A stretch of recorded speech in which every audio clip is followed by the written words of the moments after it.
All right. Hello, hello, hello. I need to remember to take this. Actually, I'm going to carry this in. What I have here is my Lelia that I am afraid that if I leave it out here too much longer, I will be in jeopardy of losing these nice new growths. And I'm not showing it off so well, but let me twist it this way. And that's a little better. But you can see there's these two new growths. There are the roots hanging down there. Hey there, Denise. Denzies, there you go, Denzies, I remember. And there's another new growth over here on this side with more roots. I've had this for a few years. And it's been in this for probably too long. I'll have to do something with it after these growths mature and it blooms, and when it starts to, well, it'll be next spring, I mean. And I haven't figured that out yet. I suppose I could just cut that, but I'd still have to deal with the rest of the plant. So this is the cross, Rustic Royalty, crossed with Lelia Anceps Ultimo.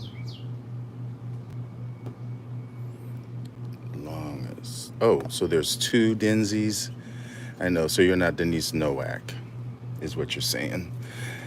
Maybe I'm saying your name wrong. So there's a lot of Denises around then. But anywho, welcome and thanks for joining me. Okay.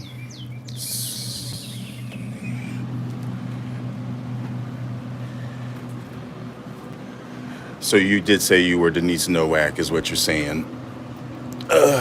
Just so I get it straight in my mind. Or is there a third Denise?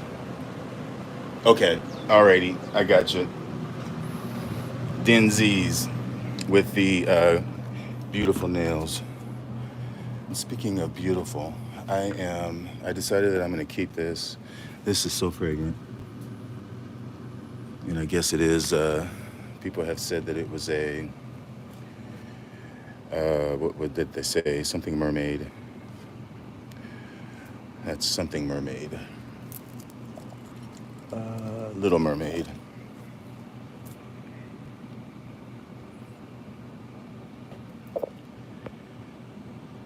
Oh, hey, Jeff. I see you there from the Netherlands. Wow. Wow, welcome, welcome.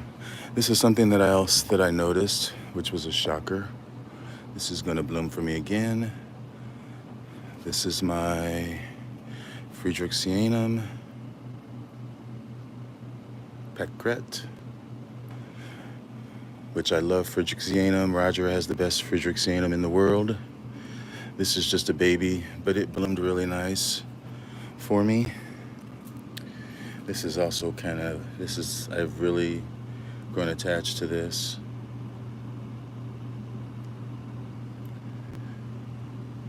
I think this is Richard Mueller, I believe.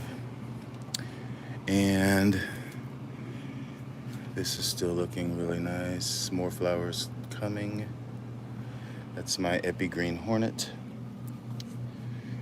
And of course, this is still very, very fragrant. You know, it's really funny. I was just pointing out in one of my last videos just recently about this plant. You can see that. Wasn't I just mentioning that this plant, oh, hey, there you go, Denise. But I was just mentioning that I was pointing out how the growths, this is the latest growth, and then it put up this growth last year, and the year before it put up a blind sheath, and I got it when it had this growth. So I had just mentioned that this growth was getting to be similar in size as the blooming growth, but there was no sheath. And now that I look, there's the sheath. We'll see if it stays blind though, or if it fills up. Another cattleya that I can't really get to that I'm really happy with is right here. This back here is my Baptia grape wax. And sorry, it's back there, but it's got this new growth. It's really nice size that I'm not showing. It's right there. And then here's a new growth here. And there's more that are nice and healthy. I've had several Baptia grape waxes and none of them have done jack scrap. And this cattleya right here is putting up a nice growth. That's fairly new. That's a Toshioki cross with apricot flare times Sunset Bay. Still a ways to go on that one. Speaking of Toshioki,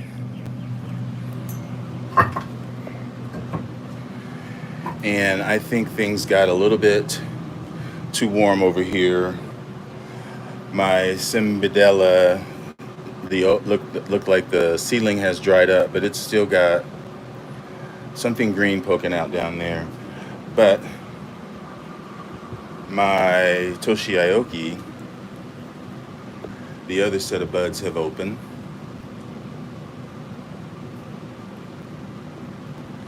So that plant that I just left has this crossed with those others.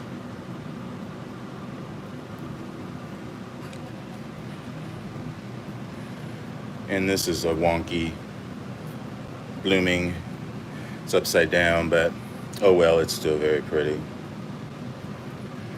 And these are the spent blooms that I'll just toss. And these just opened.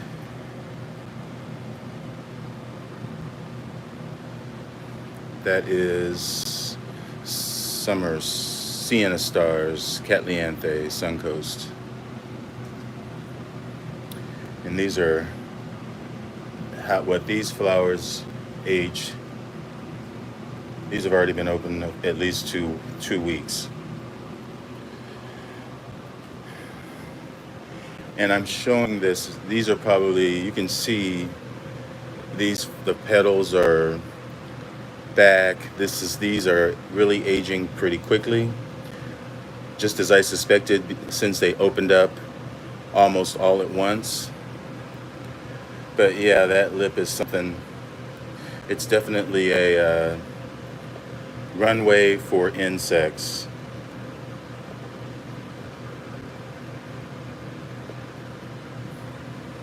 That is for sure. Still yet to deal with what I'm going to put that in after this finishes blooming. But the scent has even faded. So yeah, enjoying it for the 2 or 3 days that it was open. And that bud is still developing. I'm assuming that is going to be a flower bud on my Charlesworthii. This is actually, I didn't show you the tag, just in case you're curious. Zerowettii Silogeny. And if you're new to my channel, you know that I really, it's really hot. It's 85 today, but it feels like about 90. And I really need to do more watering in here today. I haven't really watered. Well, I had my plants outside this morning. Hey, David. My plants were outside this morning because we had a little rain, but now the sun is out, and so I really need to that's my Dimorphorchis slowii out there.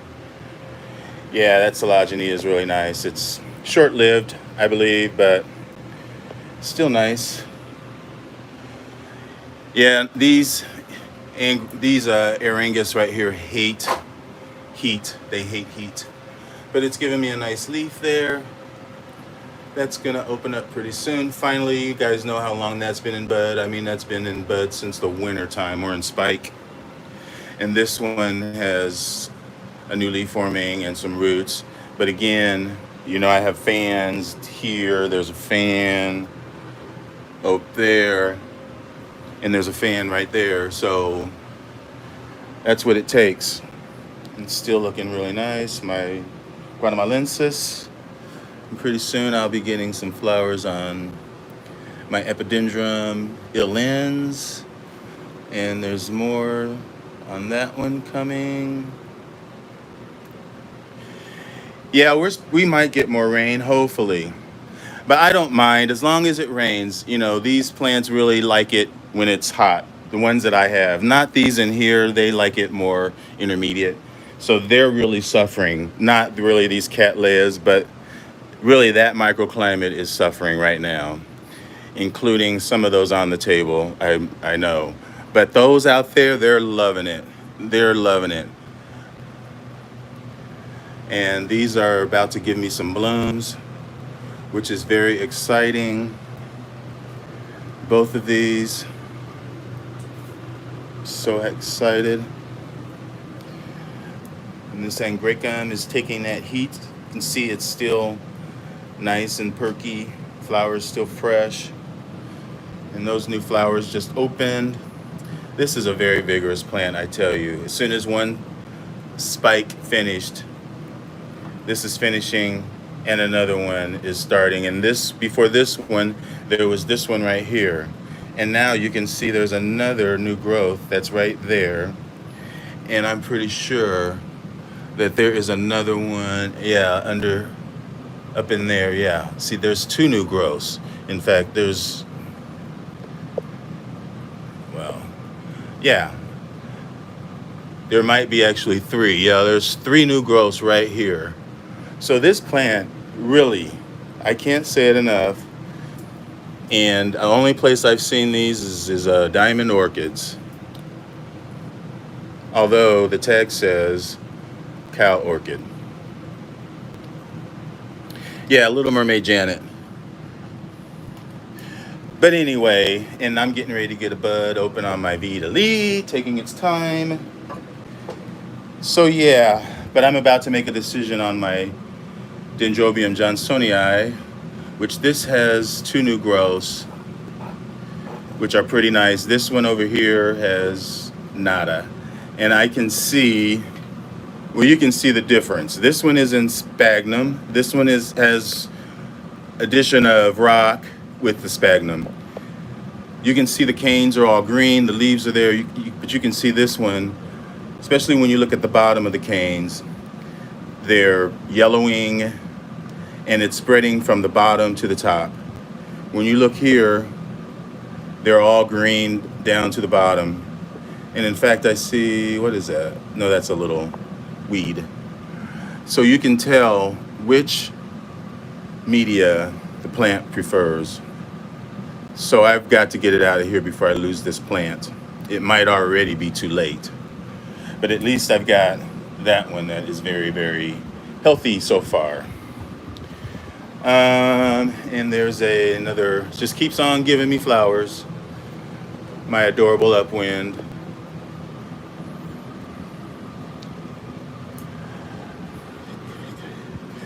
I think it's moisture because these particular class of Laturias, which includes Rhodostictum, Johnsonii, even to a certain degree Spectabile, they're on the finicky side as far as what kind of, they like a lot of moisture, but they also want drainage. So it's kind of it's a difficult balance to maintain that. And these have never been repotted. So they just came potted up differently, to make that long story short. So it's definitely the moisture. They love moisture, but they love their roots to be dry and have air to their roots, which is a difficult thing to achieve. And Rhodostictum johnsonii, I would say almost to a certain degree, atroviolatium is a little bit finicky. It's in the same way. They do better for me if you mount them. So I'll head back out here for a minute because I was talking about this beauty out here, which I did decide to go ahead and keep. I mean, it was once I smelled the flower, I was just like, well, I gotta keep it now. It is gorgeous. The fragrance, amazing. And I mean, the size of the flower.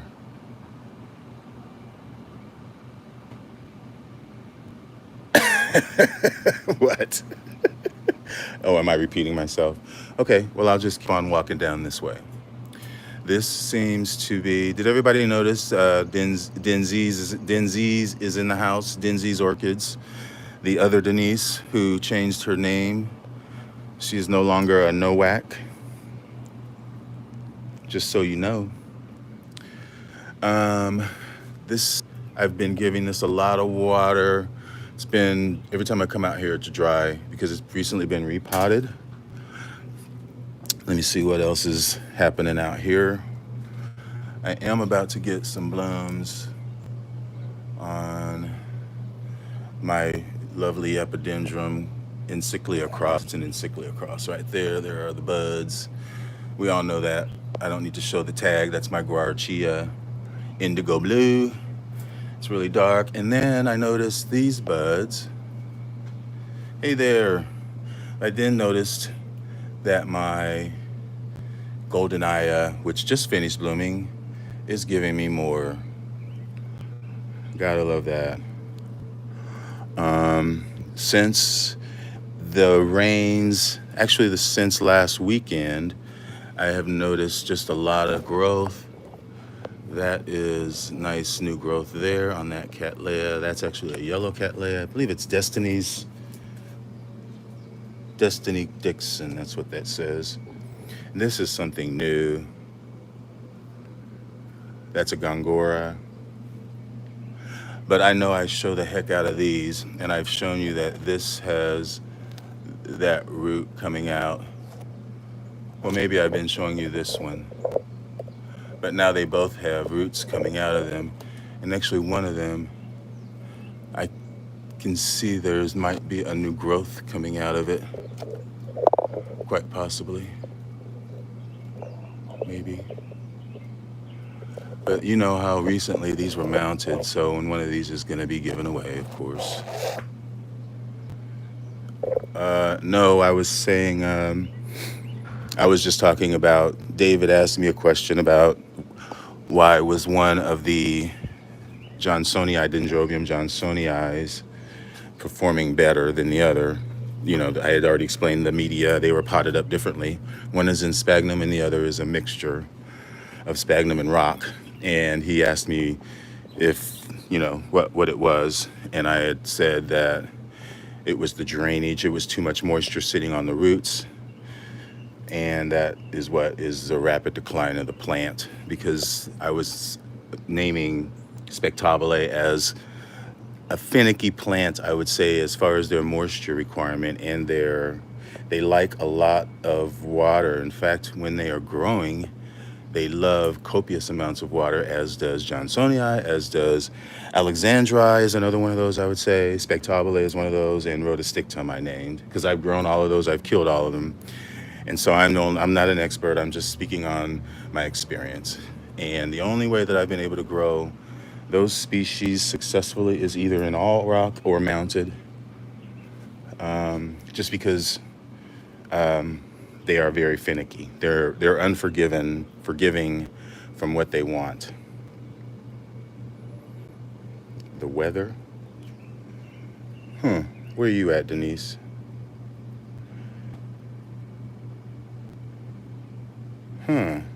Flat.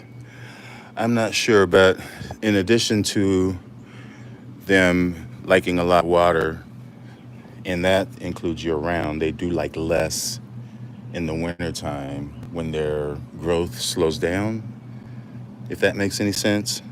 So it's kind of tricky. It is kind of tricky as far as when to water, when to not, because it is just tricky.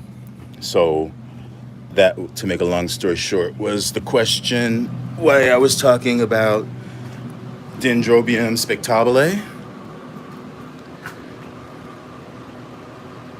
Sorry to be going all over the place. Hopefully this video is okay. I'm bringing this in from inside. This was, it had some mealy bugs. You can kind of still see the remnants. They're really in the most difficult place. You can see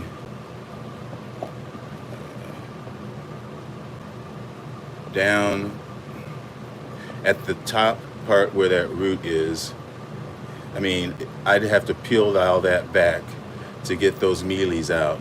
And I think that is a mealy right there. Yeah, see, this is why it was inside, and I'm just going to take it right on back inside.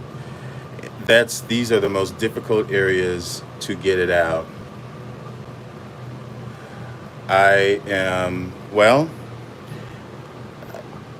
what I'm going to do is, I suppose I could show it to you. This is my first line of defense. And then after that, I spray.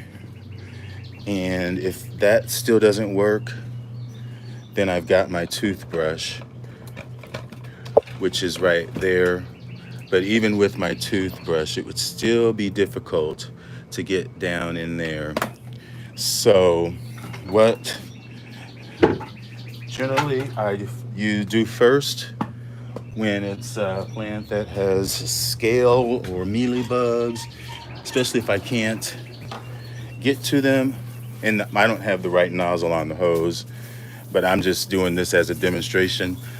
I normally would have like my gun hose and put it on a very fast stream, and then I shoot it in there to try to get all the, on a fast stream, to try to get all the bugs out in those places that it's difficult to reach. And this is not really a good example, but I'm trying to illustrate what I would do first. Obviously, if I had my fast gun, I would be able to, but there's a video out there, Dave, that I made, if you're asking me specifically. But as a preventative thing, I have my bottle right here, which has my Instar AQ, and this is what I was doing to it on the inside of the house, because I don't want this around my collection, which is, fingers crossed, relatively bug-free so far, with a few exceptions. But most of those plants are in this vicinity hanging up, like this Laelia right here, which is, well, it's BL sea urchin, but you can see it has some scale remnants. So it's hanging up here, sort of in a quarantine where it can still get the conditions that it wants. I mean, it's close to this plant, but they kind of live together in symbiosis, if that makes any sense. They've never been apart. This one doesn't have any scale on it. It looks dead, but it is an area. It's a deciduous area. Yeah, sea urchin is nice, and they bloom small, so they don't take up a lot of room like Laelia anceps does. But that's generally what I do. And if all else fails, then I will peel these back and use my toothbrush, which is like a baby, it's baby strength, soft bristles. But yeah, that's the only way. But I find with mealybugs that water, generally I have a nozzle on it that's got a fast stream coming out of it, and it gets all in there. And so with scale, you can get on the back of the leaves and everything, and it clears all that off without having to put a chemical on it. So that's what I do. So I'm just going to set this here for now, but it will go back inside. Some of these plants kind of got burnt, and I had to move some of them. You can see those leaves over there, and some right over here. But there's still some nice growth on my Cattleyas. I bought this one outside finally. It's my chocolate drop crossed with Skinner Eye. So yeah, that's a nice surprise. I'm happy that those two are rooted. What else is happening? That flower didn't last so long, of course, because it was hot. And when it's above 80, these have to be watered pretty much a lot when it's 85, even though it's in the shade. So the flower that was on, it fell off. But there's another spike coming. And in fact, I think there's another spike coming somewhere else. But you can't see it because it's all the way in the plant.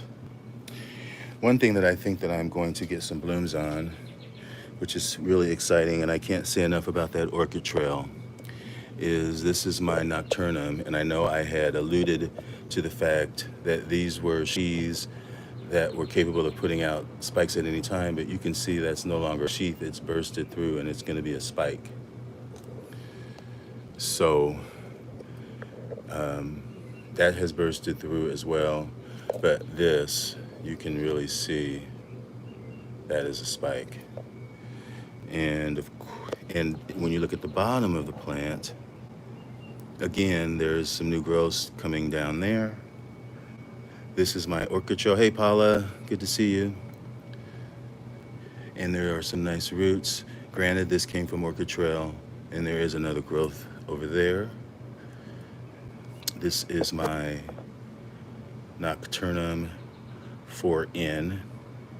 Hey there, Tracy. Didn't see you. So as opposed to this Nocturnum that is up here, which is just, I don't want to say just, but it's Epinocturnum. You can see the root right there. That's new to since I've got it. Even down here, it came with this little baby growth that's like a kiki, although is that really a kiki? Because there's the plant. That's like a totally separate plant. But since I've gotten it, it put out two other that's amazing. Will they ever do anything? I don't know. And there's another one up here. That's another little plant.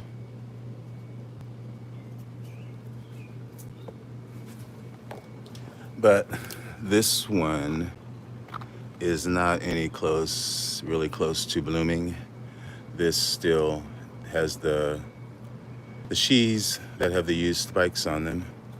All of them have previously bloomed, but as far as I can see, without tearing the plant up, none of them are active, which is fine. This too will be sort of never been that much success, had that much success with Epinocturnum. Tried a few times. Did have one for a couple of years that did manage a bloom, but after it bloomed, it just kind of went away. It just deteriorated. The canes just shriveled up and like they blew away. So to even show signs of positive activity in the right direction is a thrill. It is such a thrill. It's never happened before. So I guess I should mark it up that I'm doing something right. And see if we don't get more rain, I'm gonna have to water these again as well because it's steamy hot. This one specifically. But yeah, I'll be getting some of my epidendrum blooms. This is my raniferum or chrysanthemum, which is a nice epidendrum. As you can see, it blooms from new sheaths and old previously bloomed sheaths, as you can see. So don't cut those sheaths off. Some of these epidendrums can bloom from old sheaths. Not all of them, but there's a lot of them that can. So yeah, let me see what else is there. I think that's probably about it. Oh, this is something new. It's a new epidendrum. And I mounted it. It was a nice healthy division. Someone split a plant or got a plant, and I had just got that mount from Natalia, which is a really decent mount. You can see it's got the holes in it, and I just used the rip cords to mount this dendrobium, and you can see it's got roots coming out there. And there's a nice new growth. It's got this spike.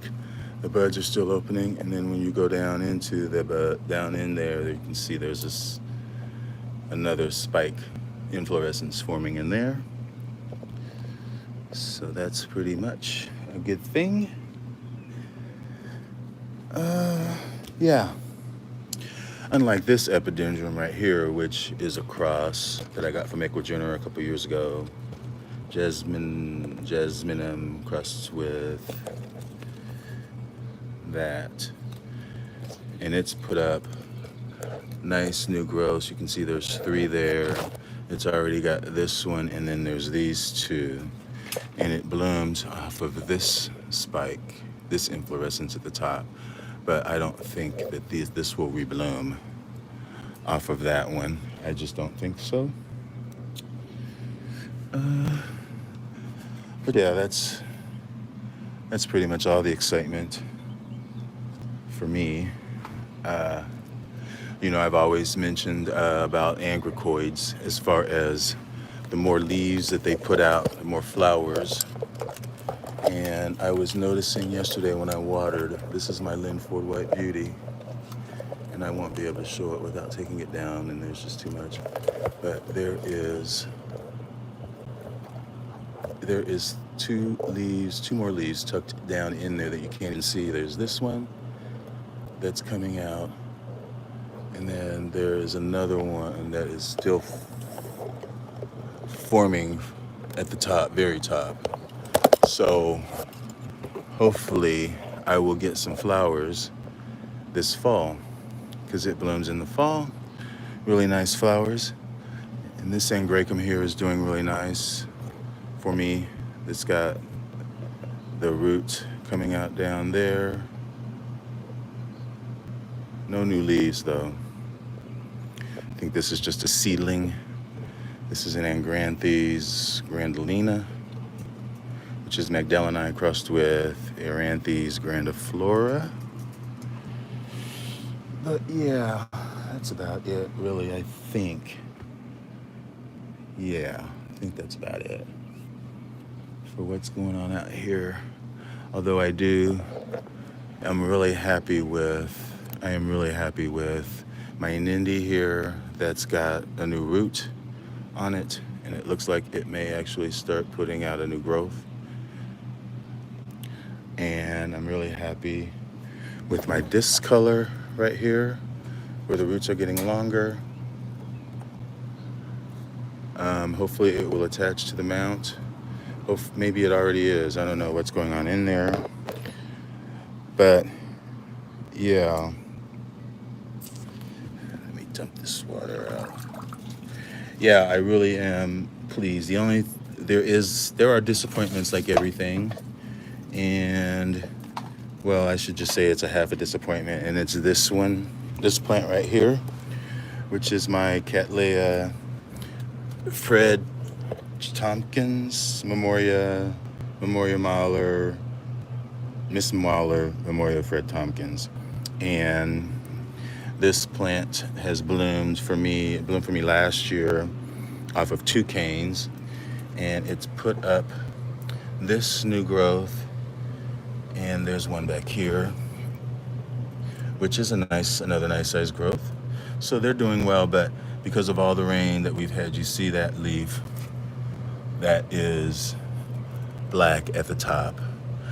And I'm hoping that it doesn't look like it's spreading too much, but I may have to cut that once I can get it away from, because you can kind of see it's in that area. I may have to do surgery soon, but I don't want to do it too soon, because I need, because I know this is going to be a leaf.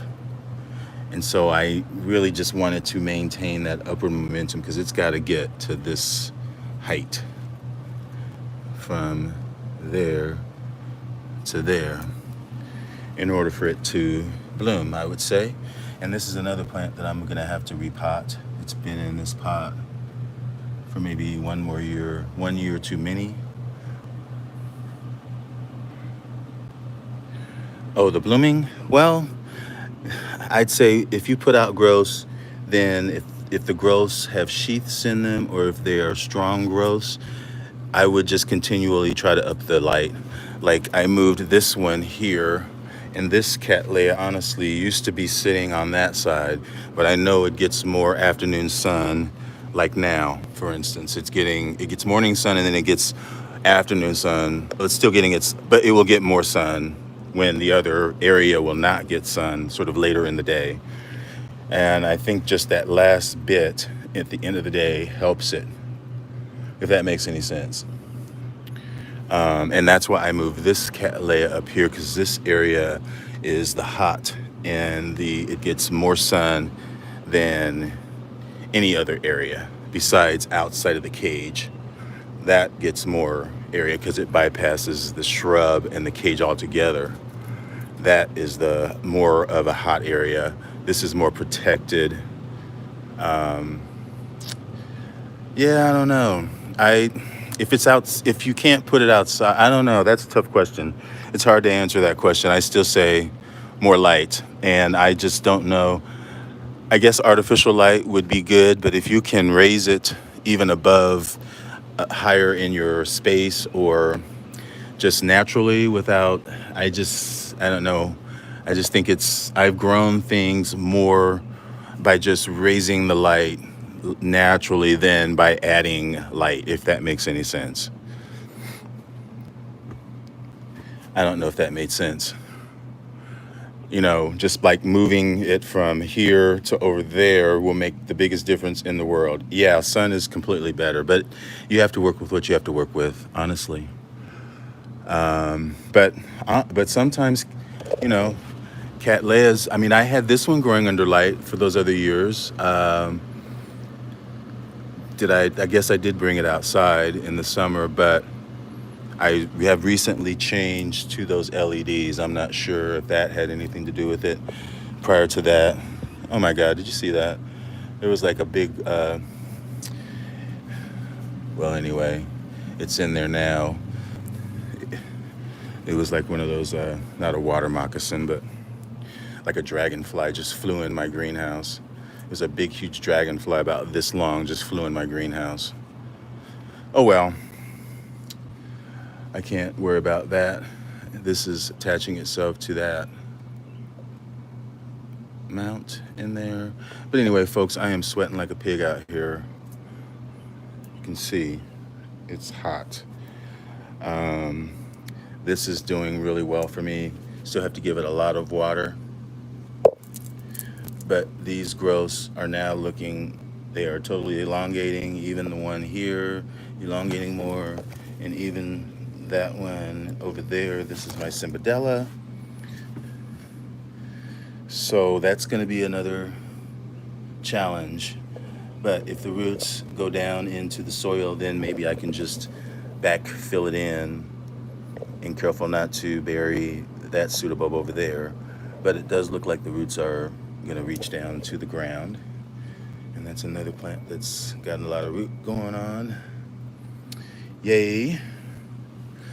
So hopefully I will be seeing more cattleyas. Oh, there is another that I know I've shown this one before. This is my Chinese beauty, Orchid Queen.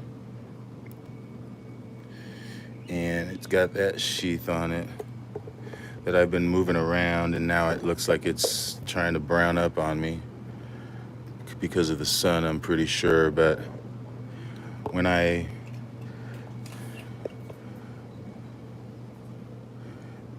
there is something, we will see. It could just be my imagination, wishful thinking. If I ever see the blooms on that, that'll probably be like me seeing blooms on my Parkinsonianum. It'll be epic.